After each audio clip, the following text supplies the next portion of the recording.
Hey everyone, it's Alex, and welcome to the Decks of the Week, the weekly series where I showcase the top 10 best decks in Marvel Snap.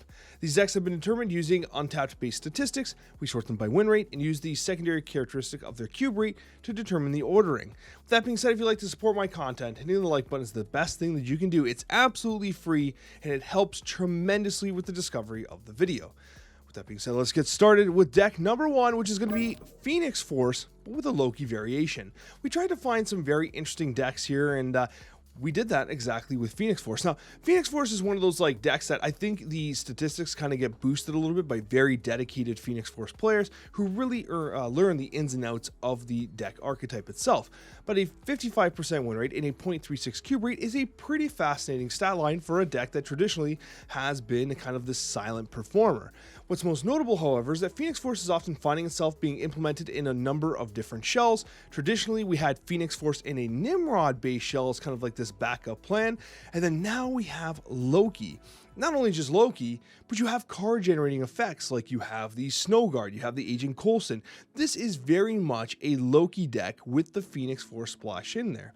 Not to mention, you have the newly buffed 610 Goliath, which is fantastic for the initiative generating abilities of cards like Multiple Man and Human Torch that bounce around the board and generate additional value for that Phoenix Force player.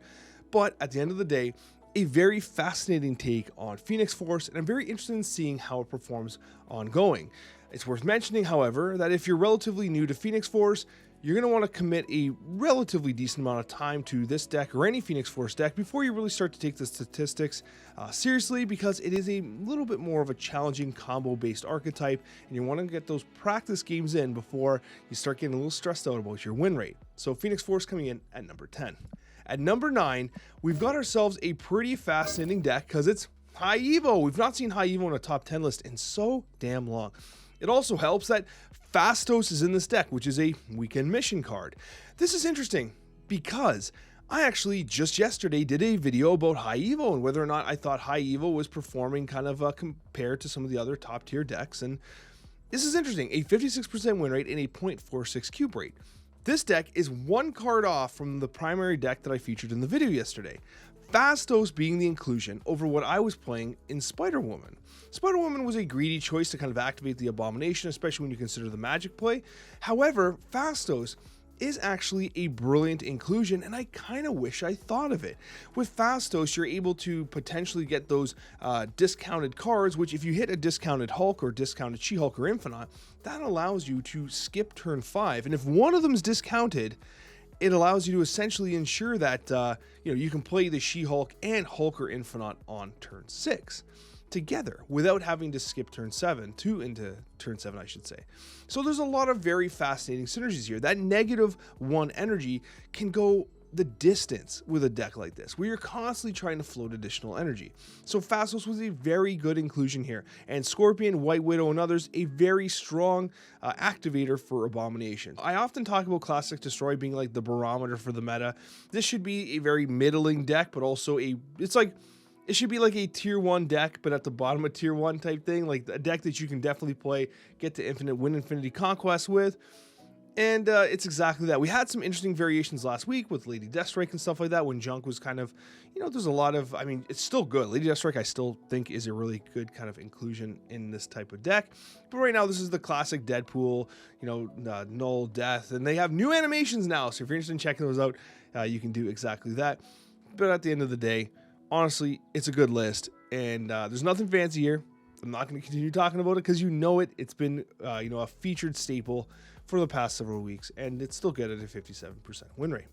That takes us to lucky number 7, and wouldn't you believe, it's a Silver Surfer deck. Sebastian Shaw being one of the weekend mission cards, you love to see it. So some of you might be looking to play some Silver Surfer, and at a 57% win rate and a 0.37 cube rate, is performing pretty damn well. Phastos once again making its way into this particular deck. Sarah as well. We got the Gladiator, which gets nice and chonky. If it gets that +2 from Phastos, it comes down to the 310, which is pretty crazy. And it more or less trades with anything, unless it pulls a really chonky 6-drop or something like that. Hope Summers, Red Guardian, great for the current meta. And of course, your classic Forge, Brood, and Absorbing Man combination.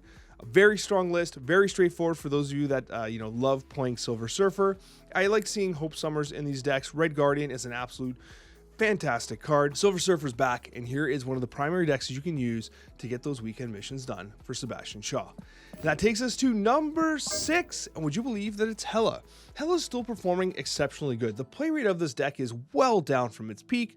I guess the nerf to the 2 power of the cards brought back kind of scared some people away, but I gotta tell you, at the end of the day, at a 57% win rate, which is really high for a Hela-based deck, and a 0.45 cube rate, which is phenomenal, this deck still absolutely slaps. Corvus Glaive, I mean, are we forgetting that Blink is still like a phenomenal 5-star card? It's just an all-around great deck, and yeah, that -2 power hurts, but does it really hurt Infinite, Giganto, Magneto, and Death? I mean, kind of not, right? It does hurt Black Cat a bit. So I checked into a couple different lists, and Black Cat still represents the best version of this deck currently. So I'd be interested to see if maybe Black Cat eventually gets kind of taken out, because that -2 power kind of feels a little heavier on Black Cat. But at the end of the day, a 0.45 cube rate, 57% win rate, Hela is still 100% playable. So if you're looking to play some Hela, now would be the time. Deck number 5, straight up Loki. We had the Phoenix Force variation of Loki that had pretty damn good statistics, and now we have the straight up Loki. 58% win rate, 0.37 cube rate, it's just good. Elsa Bloodstone, Thena, of course the recently changed Angela, although Angela is not going to have that super vertical ceiling it felt like it had prior. It's a much more fair version of Angela in my experience testing the deck. I mean, Angela's still getting good stats. She's still getting good stats. She's not absolutely insane like she was prior, but she's definitely not completely destroyed like she was a few months back. Angela's in a pretty decent spot, and so I think you can play this deck with confidence. Red Guardian, a really good tech splash in here. Seems to catch pretty much anything you kind of need to disrupt, whether it be Nebulas, Athena's on the other team, etc., right? Always has a nice target on the field for Red Guardian, so I really like its inclusion. People kind of take for granted how, like, oh, Loki, I just steal their deck and play it, but as you continue to play Loki, which I've been playing a lot more of lately, you start to appreciate which type of archetypes you should be flipping over, which ones you should be leaving be and going towards your secondary win conditions. These types of situations are very kind of notable for Loki.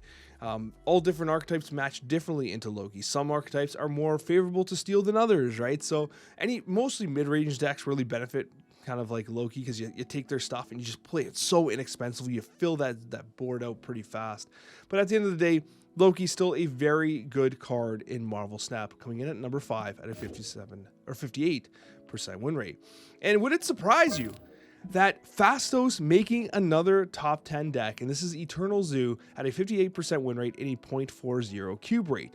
I really like this deck a lot because it's been a while since Zoo's been legit. And Gilgamesh, Blue Marvel, Mockingbird, they're all here. Martyr being included in this particular deck. Shauna still making it. I mean, you'd love to see it. If you've been playing any Zoo, been paying attention to the meta over the last 3 weeks, you'll know that since Gilgamesh got buffed, Zoo's been a very notable force. Shauna getting 2 power, Gilgamesh getting 2 power. Right there is 4 power across the board here. And with Zoo, you used to have to work pretty hard for that 4 additional power. So, the deck's good, man. It's good. I think that it's a lot of fun to play. Very straightforward play pattern. Weak to Silver Surfer because of the auto-inclusion of Killmonger, right? That's why Silver Surfer's so good right now, because these decks are pretty popular, but they get munched on by Killmonger, which is why Kyera is being teched in. If you don't have Kyera, you could potentially run something like Armor. That's coping a little bit, because you still ultimately probably get trucked if your other cards in other lanes get destroyed, okay? So Eternal Zoo, pretty damn good right now. A little suspect into the prevalence of Skillmonger in Silver Surfer. And then we have a deck that, talked about last week. This was our number 1 last week. Athena Sasquatch. 59% win rate, 0.40 cube rate, phenomenal stats across the board. And Angela got changed, but guess what? Doesn't matter, because you have Ravonna, you have the Morph, Sage, you got big cards here, and there's a lot of Ravonna synergy here with Iron Man and others. You do lose the Angela synergy, which, I mean, wasn't that big a deal, I guess, but it was still another additional synergy. Athena still synergistic with Ravonna. But a Morph's an interesting pick here, because there's a lot of people that are playing very aggressive decks, and so it's likely that you're able to pull a very good component or a good piece out of the board with Morph. Like, you might be able to actually morph into something relatively useful, which is nice. We're holding heavier hands. We're playing down more aggressively on curve in the current meta, so our small stuff is not generally in our hands. We're usually holding the things we want to reserve till the end of the game, so Morph has kind of been landing there. But anyways, at the end of the day, a very strong performing deck. If you've been playing it from last week, you know Sasquatch is pretty damn good, especially when you pair it with the Mysterios and the others that really help activate it. The Sasquatch at number 3. Number 2 is another Zoo deck. And you think, Alex, you just showed me a Zoo deck, damn. It was called Eternal Zoo. It was back there with Gilgamesh. Well, this one doesn't have Gilgamesh. Let's say you didn't buy the season pass. And it's basically running Goliath. Now, I want to feature this deck. It is a couple cards different. It does not have Martyr. Has a Goliath in it. And what's interesting about this deck is I was actually playing this one quite a bit. And I was like, you know what? Goliath is really strong. It is a 10 power card. Your board's often near full anyways. The interesting thing about it is because Zoo is so kind of tempo-centric, you often almost always have initiative going into turn 6, which makes Goliath absolutely deadly. Really like the design of this list. 59% win rate, an astronomical cube rate at 0.54. And I think a big part of that is Goliath is stealing cubes because people aren't expecting Goliath, but Goliath is back. That takes us to our number 1 deck, and a gentle reminder that if you're not subscribed yet, consider hitting that subscribe button. We're on our way to 100,000 subscribers. We can hopefully make it this year. It's one of my major goals, and with your help, we can get there. About half of you aren't subscribed. I'm not going to make you do it. I mean, I still love you. But if you've not subscribed yet, consider hitting that button. It really means a lot to me as we move on to deck number 1, which has been honestly so good for so long. It's Nomura. 65% win. It's not a typo. It is not a typo. A 65% win rate and a 0.63 cube rate. It does not have a lot of games on it. Okay, we're into the several hundred games here. I would like a larger sample size, but that is still a legit sample size. Nomura's crushing it. Absolutely crushing it. And I gotta tell you, the stats speak for themselves. It's been hovering in the top 10 for the last couple of weeks. And now last week, I think it was top 3. Now it's absolutely just crushing everything. Everything's getting destroyed by Nomura. Clear-cut number 1 deck right now. And it's just seeing almost no play.